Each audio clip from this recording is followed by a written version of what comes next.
మా వాడు electricity pole నుంచి పడిపోయండి. ఆసుపత్రికి తీసుకెళ్ళండి గారు, కార్లో తీసుకెళ్తారండి. బండుందిగా, బండ్లో అయితే ఆలస్యం అయిపోతుందండి, రక్తం పోతుంది సార్. సార్ దయచేసి తీసుకెళ్ళండి సార్. సార్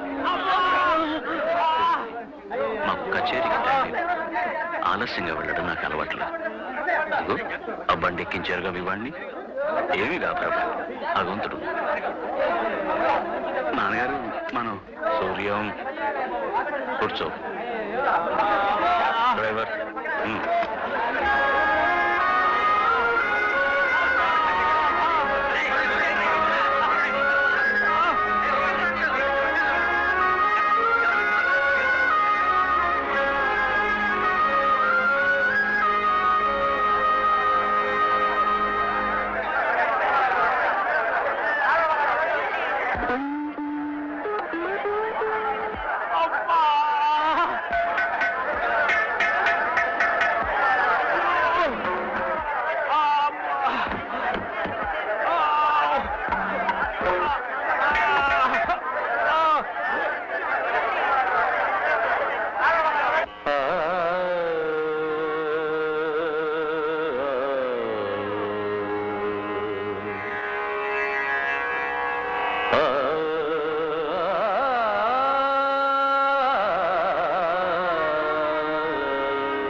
సరిగమల మధ్యకు సరసాలు వస్తున్నాయా? అదే ఆ హరిజన పిల్లతో సరసాలు, లేక మానవ సేవ గుర్తొస్తోందా? నిన్నేరా అడిగేది. ఆ మానవ సేవ గంగలో కలిపేసి ఈ స్వరాల సేవ చెయ్యి.